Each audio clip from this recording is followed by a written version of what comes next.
everybody. Today we're going to be going over the white over yellow glaze in the underpainting of this very painting. Now, I just finished up teaching a class, and during that class, I realized that there's a couple things. I mean, there's always room to add so many more videos to the collection of videos on this channel. Because there's just so much to say about the Mische Technique and all the many layers and interesting little tidbits, as well as kind of broad strokes way of looking at it. So we're going to be kind of going through specifically with this painting on some of the things that I was really thinking about that, this is something that would be useful for everybody on here. So today it's going to be the white highlight over the yellow glaze in the underpainting. And that also has a bit of that brown shadow glaze in it as well that I cover in other videos too. So I hope you enjoy it, and let's dive in. So here we are. I just painted the yellow glaze over the white. I know this looks very odd. I think just the lighting was kind of weird in the very beginning of this video, so apologies for that. But I am painting white over yellow. Sometimes the camera gets funny with these colors like this. Anyway, we are just doing, the layer cake of highlights in the underpainting. So the first layer is you do kind of the red ground and you do white highlights over that. Now there are other videos covering that, in detail, so check that out. And this is the second part of the layer cake. So while not quite as extensive on some level as the first, this is your first chance to really kind of go in, hone, and get more detail even than you did the first time. So I like to think of the underpainting of the Mische Technique kind of as a pyramidal layer cake. And within the pyramid, right, you need a base layer that's going to be really broad, and it's going to cover, all of your bases and really be the ground and the support for everything that comes afterwards. This now is kind of the middle layer of the layer cake, pyramid-shaped layer cake. And you are doing, in a sense, you're doing much of what you did before to some degree, but you're also refining. You're always refining. Now, I just want to quickly jump in here. So the outfit that my character is wearing in this painting is from 1997 John Galliano runway show, autumn, I believe, runway show. And it's kind of the famous one with, Cleopatra and the whole, her whole retinue. But I just utterly fell in love with this outfit. And so that's why it's there. I'm painting it. Anyway, so you can see how, I can't tell if it's lace or beads. So, I'm doing the best I can, kind of assuming some kind of texture somewhere in between the two. And when I'm doing the highlights on it, you see I'm really getting in the shape here in this part. And so when you're doing detail work like this, there's kind of, you want to include the detail, but you don't want to do everything, right? There's quite a lot I'm putting in. I'm still just painting with the highlights, right? So you see that even though I'm getting the detail of the dress in many ways, I am also being very careful to, and then I'll go over it again. You'll see me do it a couple times in this video, that I am getting the highlights and the shape of the body underneath it. And so when you're doing something like that, you want to make sure that, you're not just getting the detail, you're making sure that the shape of what it is still getting the highlights and shadows, and not just kind of painting the white detail on something, if that makes any sense. Because regardless of what any character is wearing in a painting, the highlights and shadows are going to fall on that as exactly the shape of who is wearing it is in, right? So, just when you're looking at references, many references like I am in this painting, that's always something to keep in mind is where is the light coming from? Am I being consistent? And just a quick aside, that shoe that she's wearing and the jewelry she's wearing is from a Christian Dior, John Galliano for Christian Dior 2004 couture show. Anyway, both Egyptian themed. You gotta stay on the theme here. All right, so now for our Spinosaurus aegypticus, which is his name, which is why they're in Egypt. And here I am going through and highlighting his skin texture. So I used this reference. It is one of my kiddos' toys, and it is a Spinosaurus. It's one of the Jurassic Park toys. And but I'm also using an alligator mouth, which you'll see me kind of flip back and forth too. And so, because I don't want to obviously paint a toy, I would like to have it look somewhat realistic. But I set up this toy and lit it so that I would have an exact reference of the lighting and the shape and the, the kind of motion and vibe that the painting is going to have. Which I highly recommend doing. It's actually pretty easy to get something that's at least somewhat similar to what you're going to paint, that you can actually really light it and take a photo of it and use that as one of your references.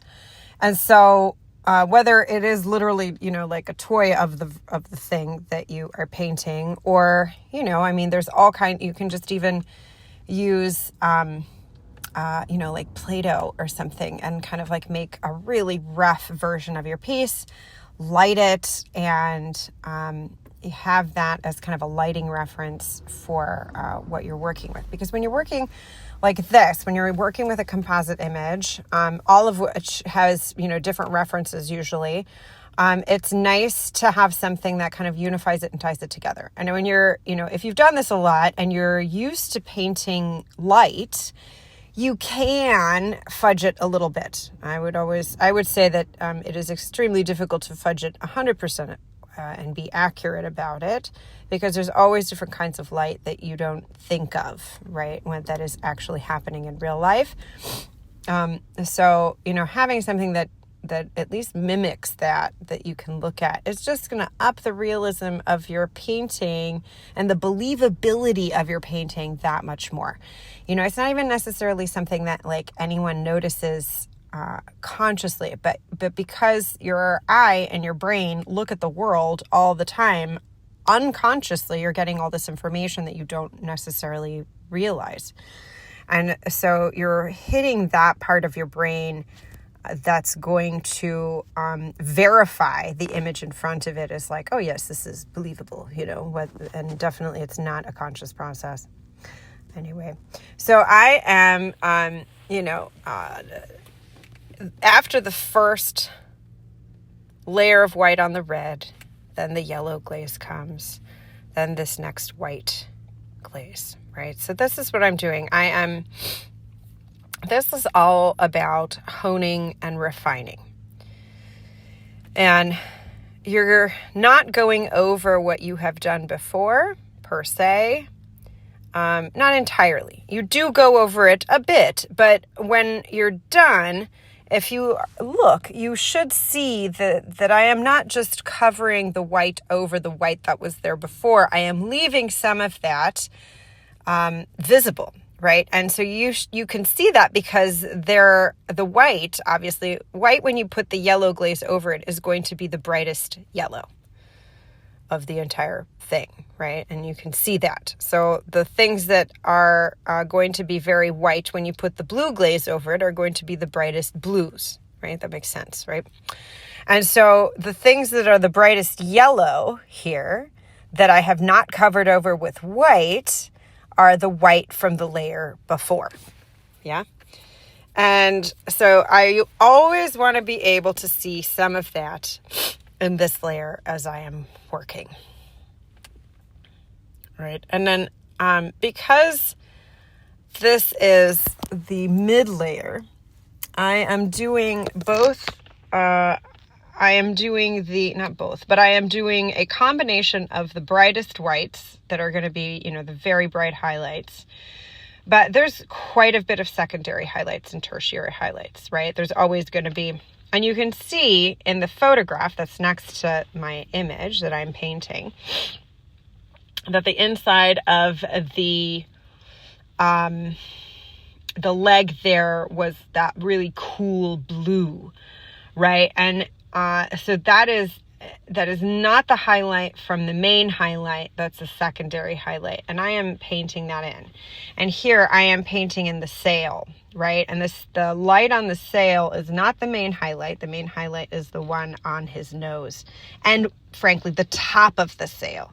But the secondary highlight is very important as well, because it's going to really define what's happening there.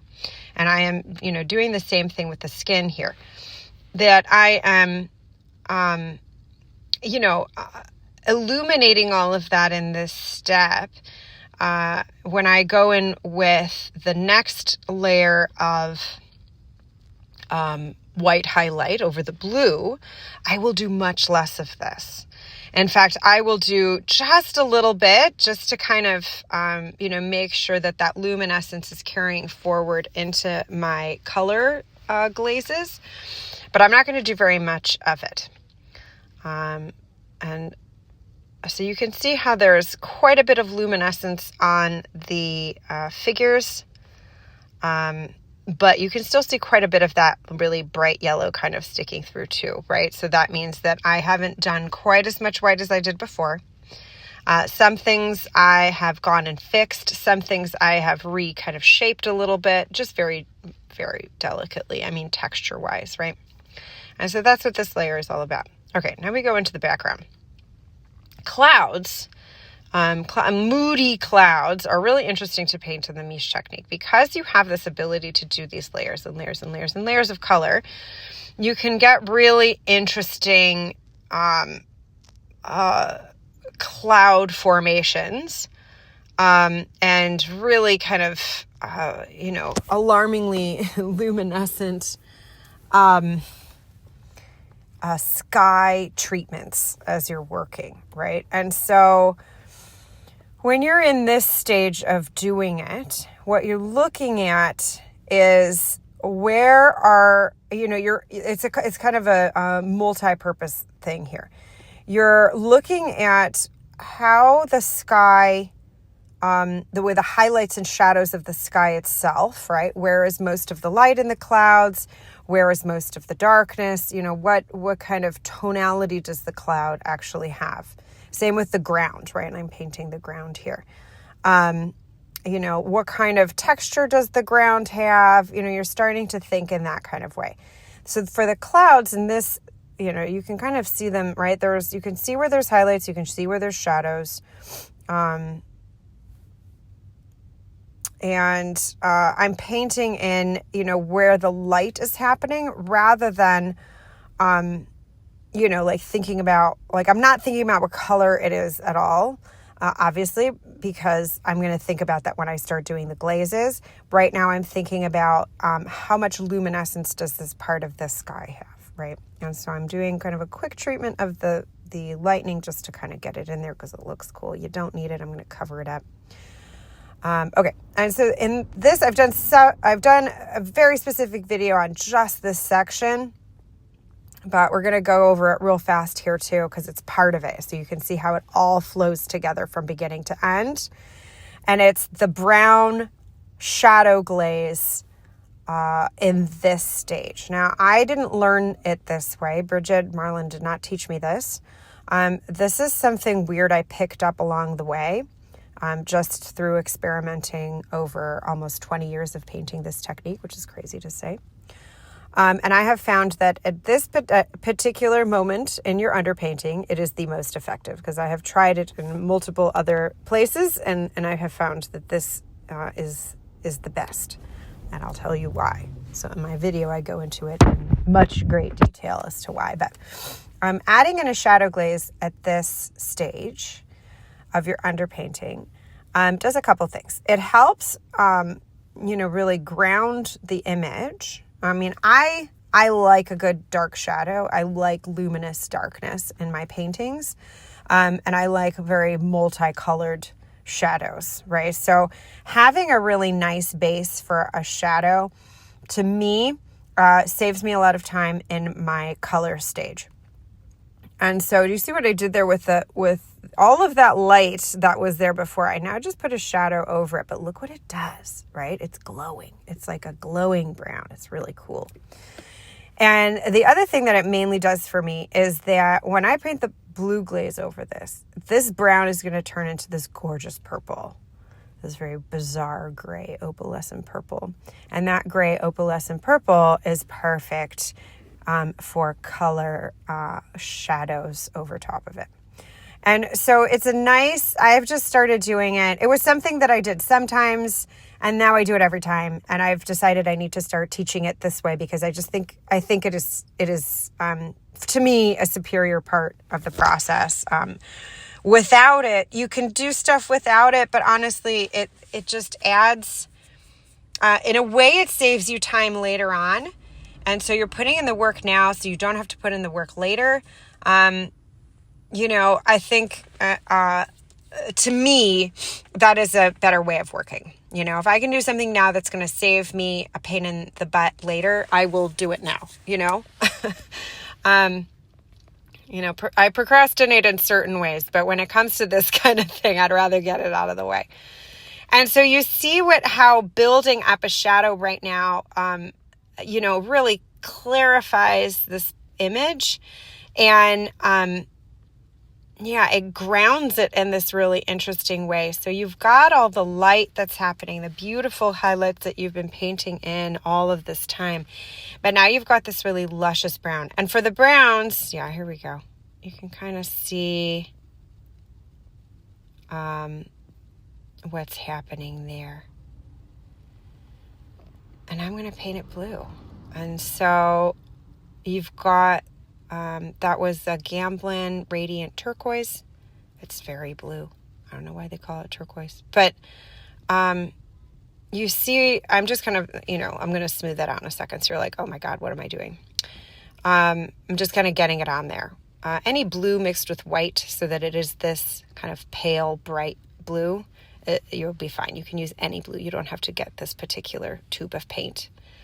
And you see what's happening, right? As I'm putting this blue over that brown, you see that beautiful color that's happening? It's this weird reddish, purplish color. It is gorgeous. And that, as the ground for all of your color work that's going to come up, is exactly what you want. So thank you so much for being a part of the video, and like, subscribe, and share. Let me know what you think in the comments, and let me know what else you would like to learn about the Mische Technique. Thanks. See you in the next video. Bye.